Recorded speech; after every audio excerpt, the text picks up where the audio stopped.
Welcome back. This week in digital photography, we're going to be talking all about natural light here inside of my home photo studio. Now, why are we looking at natural light when we're inside of a studio? Well, the reality is light, and it behaves the same whether it's inside or outside.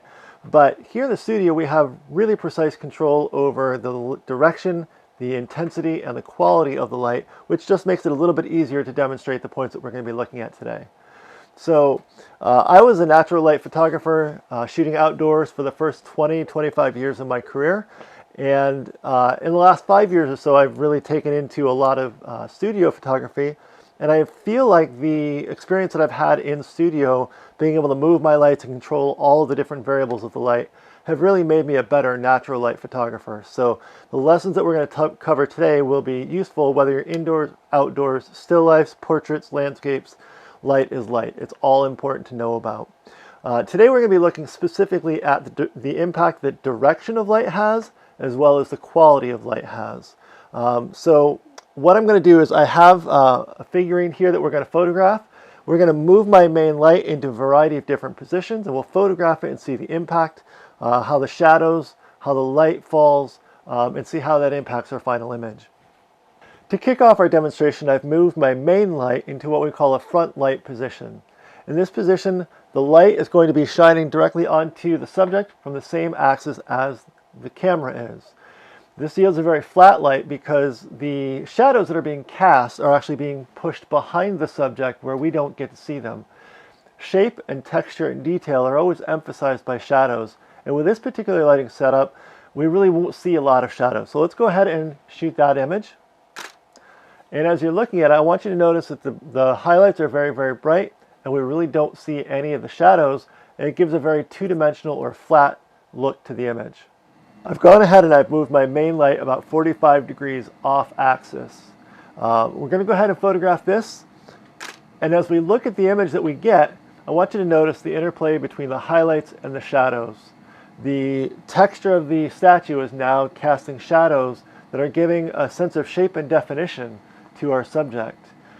This is considered by many people to be the perfect angle for portrait shooting. It gives you that subtle gradation of shadows and highlights without being too overwhelming that it's distracting. The main light has now been moved over to 90 degrees, and it's going to give us a hard side lighting. When we look at this image, you're going to notice that the left side of the image is in bright, bright highlights, and the right side is in total dark shadows. At this point, the transition from highlights to shadows is so abrupt that the shadow side is completely dark or completely black. If you're going to use side lighting, particularly in portraiture, you have to realize that knowing where the shadows are going to fall is a part of the composition of the image. 90-degree side lighting can be really powerful for dynamic, dramatic portraits, but it's not the kind of thing that you would use on a regular basis for portraits. And finally, we've now moved our main light into a backlight position.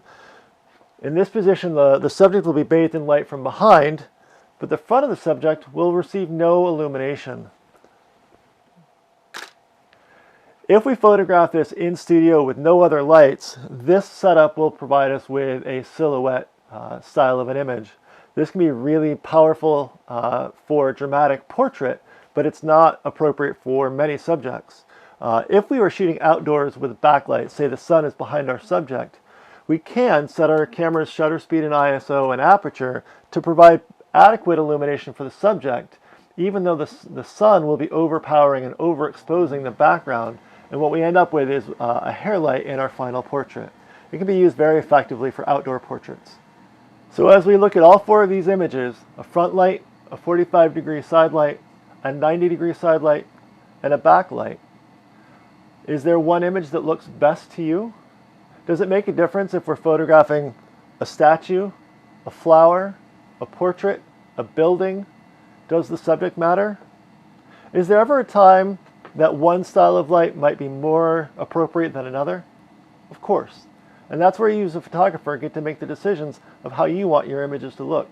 But it's important to pay attention to where the light is coming from to be able to use that to your advantage. The next thing I want to look at is not the direction of light, but also the quality of light. In all of our samples to this point, we've been using a bare bulb, which gives us a very hard light. Hard light is basically what you get on a bright sunny day without any clouds. The sunlight hits our subject and creates bright highlights and deep dark shadows. And while that can be effective sometimes, oftentimes we prefer to shoot with soft light. Here in the studio, it's really easy to change from hard light to soft light because we have all the modifiers in the world that we want to play with. So I'm going to go ahead and take off this reflector and add in what we refer to as a diffusion panel that we can simply put into the front of the strobe to soften the light. Now, softening the light allows the light to be from a larger surface and allows the light to kind of bounce around inside of the modifier and wrap around our subject to create an easier transition from highlights to shadows. Let's go ahead and take a look at that image. If we compare this image that we just created here with a diffusion panel from 45 degrees to the same image from 45 degrees without the diffusion panel from earlier, I think you'll notice that the transition from highlight to shadows is much more appealing and more attractive in this particular light with a diffusion panel. And while that's all great in studio, the reality is most of us don't walk around with a diffusion panel mounted on a strobe when we're outdoors photographing squirrels or portraits or landscapes. But the idea is really important because when we're outdoors photographing, it's important to pay attention to whatever we have available to us to diffuse the light.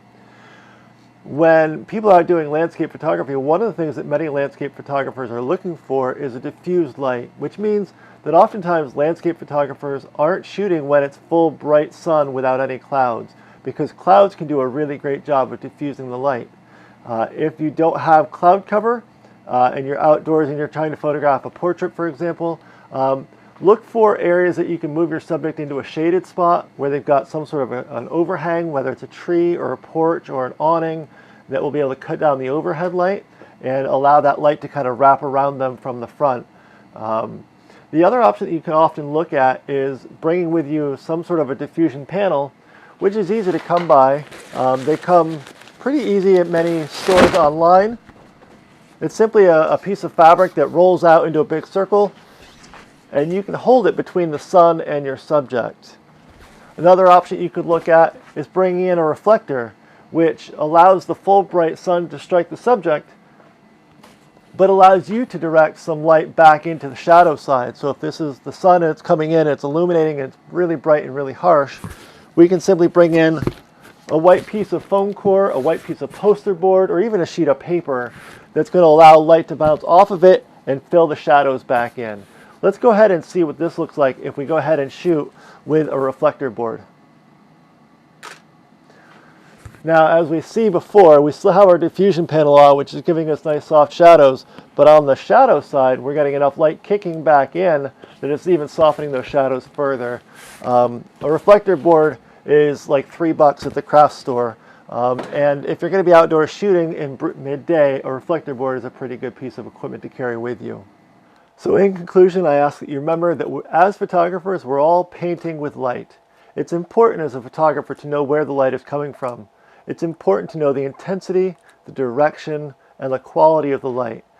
Because as a photographer, it's up to you to manipulate all of those variables to create the image that best suits your vision. Now, when we're photographing outdoors, we don't always have the ability to pick up the sun and move it into the right place. But we do have the ability to move our own position in relation to the sun and in relation to our subject. Be aware and do what you can to create the best image under the situation that you're working with.